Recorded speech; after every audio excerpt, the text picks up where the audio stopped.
প্রিয় বন্ধুরা, এই ঝলমেশ্বরী মায়ের এই বটবৃক্ষ, এখানেই মা জাগ্রত হয়ে আছে। এই জায়গাটা আপনাদের দেখালাম, এখানে আসবেন, মা অবশ্যই আপনাদের মনস্কামনা পূর্ণ করবে। এই বৃক্ষটা আপনি দেখেন, মা মনে হচ্ছে স্বয়ং বসে আছে এখানে। এর যে ঐতিহাসিক পূর্বপুরুষ থেকে মা এখানে জাগ্রত হয়ে আছে। মানে আমার পাশে আমার এক কাকা আছে, এখানকার স্থানীয়, ওনার কাছে আসলে শুনবো বিস্তারিতটা। আমি ওনার কাছে যাচ্ছি একটু পরে, আপনারা একটু দেখেন। পাশাপাশি দুর্গা মন্দিরও আছে, দেখেন দুর্গা মন্দির।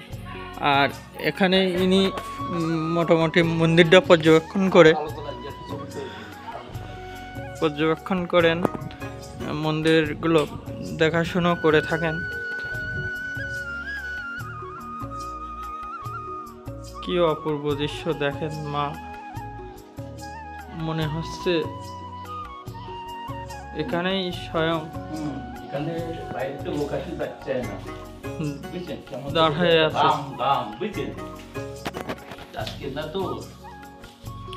আর এই মন্দিরগুলো পর্যবেক্ষণ করে থাকেন ইনি, দেখাশুনো করেন ইনি। এখানে এইটাই স্থাপন করেন স্মৃতিস্মরণ হিসেবে। এই পুকুরটা একটু দেখেন, এই ঘাটটা ইনি এই গীতারানী মণ্ডল অত্তদাতি, ইনি এই ঘাটটা মানে নির্মাণ করে দিয়েছিল, তাই তো। বৃক্ষটা একটু দেখেন, স্বয়ং মা এখানেই আছে।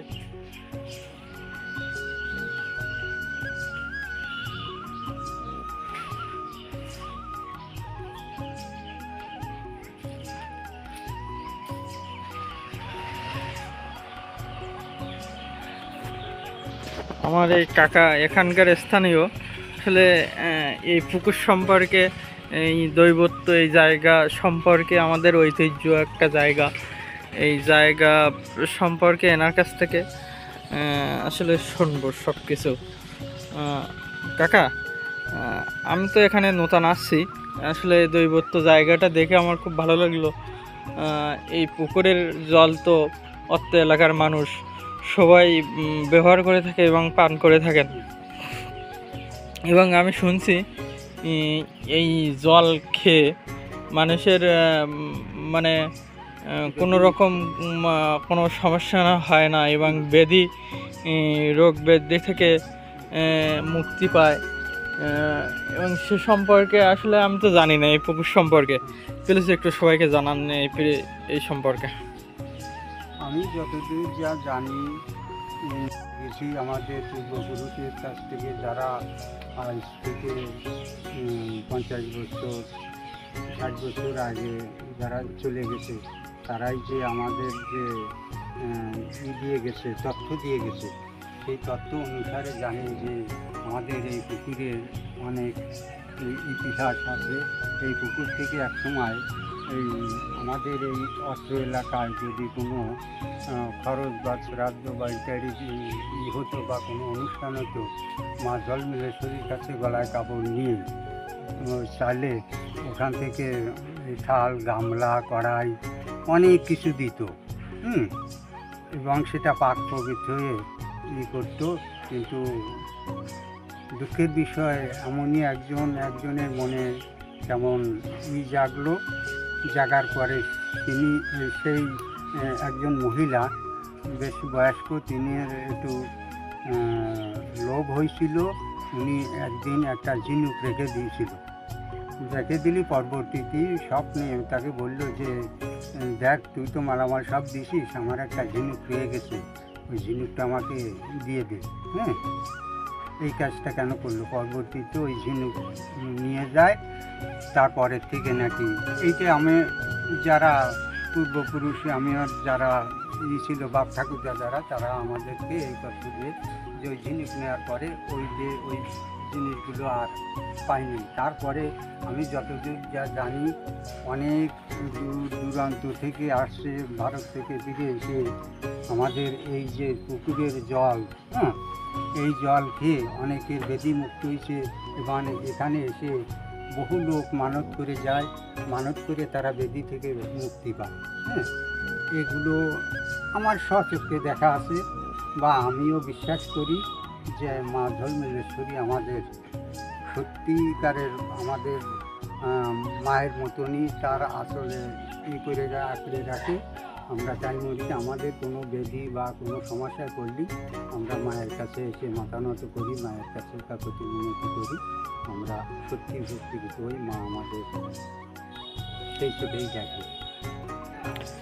কাকা, আমি আরেকটা বিষয় শুনছি, এই পুকুরের জল নাকি ঝলমল ঝলমল করে, আসলে এই বিষয় সম্পর্কে আপনি কতটুকু জানেন? এই বিষয় আমি স্বচক্ষে দেখিনি, কিন্তু এইগুলো এই ঝলমলেশ্বরী নামকরণ হয়েছিল ওই ধরনের একটা দৃশ্য দেখে, এবং সেই দৃশ্যটা তো আমরা দেখিনি, এ থেকে আরও 100 বছরের উপরে হবে। সেই সময় লোকে যারা ছিল তারাই এইটাকে ব্যাখ্যা করে দিয়েছে, তারাই স্বচক্ষে দেখেছে। এবং সে সময়ের মানুষ তো এত মানে ছিল না, সে সময় সহজ সরল, হ্যাঁ, সত্যযুগের মানুষের মতন তাদের বিশ্বাস ভক্তি ছিল। তারা এটাকে সেই চোখে দেখে তখনই নামকরণ করছিল, ঝলমল করছে, তাহলে এইটাই ঝলমলিয়া দিদি ভক্তি। হ্যাঁ, মানে মা ঝলমলেশ্বরী আমাদের এই দৃশ্য দেখাইছে, তাহলে আমরা ওই ঝলমল করে মা ঝলমলেশ্বরী নামকরণ করে যাই, এবং সেইভাবে এই নামকরণ মানে স্বয়ং মা দেখা দিয়েছিল। দেখা দিয়েছে। এটা যাই হোক কাকা, আপনাকে আর একটা পুকুরে, হ্যাঁ, এই অনেকে করতো, দুটো গজাল মাছ ছিল, সিন্দুর কোটা কালের কোটা দেওয়া ছিল, তো অনেকে ওই মাছ মারার জন্যই আরও নিয়ে যাচ্ছিল।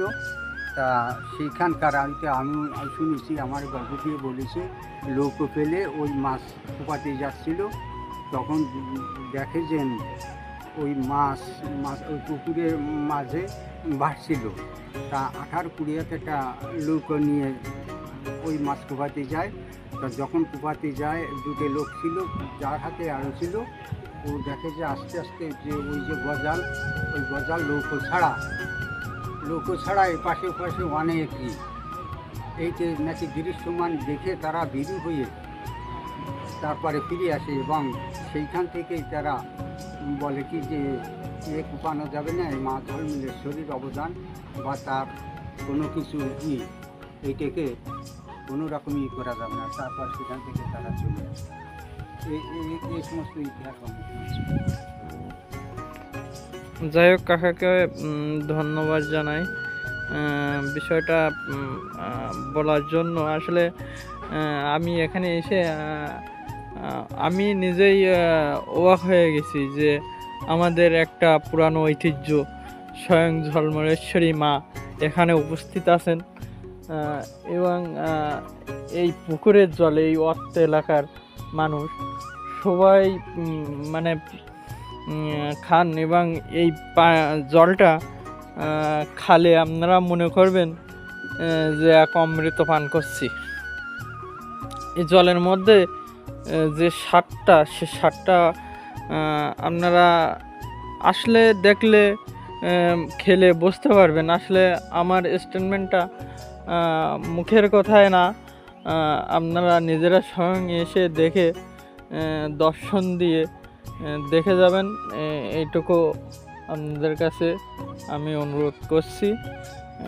আমাদের এই ঐতিহ্য এখানে জাগ্রত হয়ে আছে, এবং এই জাগ্রত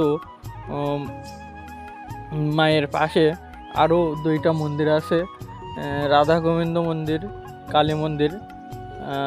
আমি সেগুলো আপনাদের মাঝে তুলে ধরার চেষ্টা করব। দুর্গা মন্দিরও আছে, মোট 3টা মন্দির আছে। এগুলো আমি আপনাদের মাঝে তুলে ধরার চেষ্টা করব। আমি যাচ্ছি জানি।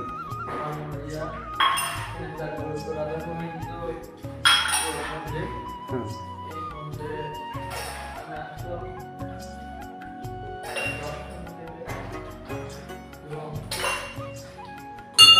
একটা মজার বিষয় আছে, আপনাদের আমি দেখানোর চেষ্টা করছি।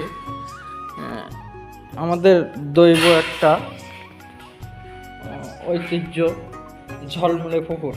এই পুকুরে মানে আপনারা তার জলটা মানে আপনারা দেখলে বুঝতে পারবেন যে আসলে এই জলটা মিষ্টি। দেখেন বড় এক বট গাছ, মাঝে এখান থেকে সবাই জল নিয়ে যায়। অত্র এলাকার মানুষ সবাই এখান থেকে এই জলটা খায় এবং আমাদের এই জল খালে আপনারা মনে করবেন যে একটা রিপেয়ারিং জলের থেকে সুন্দর জল। এই পুকুরটা পুরো 16 বিঘার মতো আয়ত্ত। এর চৌত আছে মনে হয় 8 বিঘা, আর 8 বিঘা উপরে 8 বিঘা 16 বিঘা না মোট 16 বিঘা।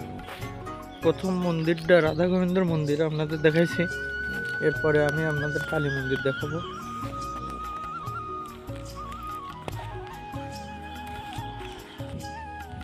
কালী মায়ের মন্দিরে ইনি এই জমিটা উৎসর্গ করে দিয়েছেন শহরের মাঝে স্বর্গীয় শ্রী চিত্তরঞ্জন বিশ্বাস 1933 খ্রিস্টান 2010 ঝলমুলিয়া। কালী মায়ের মন্দিরে আসলাম। আপনাদের মাঝে এক এক করে আমি মন্দিরগুলো দেখানোর চেষ্টা করছি। প্লিজ এই জায়গাটা আসলে মনের একটা আলাদা অনুভূতি মানে বোঝা যায় যে আসলে এখানে আমাদের পুরানো যে ঐতিহ্য, দেব দেবতারা এখানেই বসবাস করে এমনটা মনে হচ্ছে আর কি। এটা আপনাদের মাঝে আমি তুলে ধরার চেষ্টা করলাম। এখানে গাছগুলোর আকৃতিগুলো একটু দেখেন। এই গাছগুলো যে কবে হয়েছে, হ্যাঁ এই যে আমাদের পূর্বপুরুষরা বলে গেছে যে আসলে এই গাছটা কে লাগাইছিল, এর অনেকগুলো পূর্বপুরুষরাও আমরা তারাও বলতে পারবে কিনা আসলে ঠিক নাই, কিন্তু এর আসলে এই বীজ রোপণটা কে করছিল এটা কেউ জানে না, আজও পর্যন্ত জানা যায়নি। আর একটা গাছের আকৃতি দেখেন, রূপ দেখেন, আসলে খুব ভালো লাগবে আর কি আপনাদের।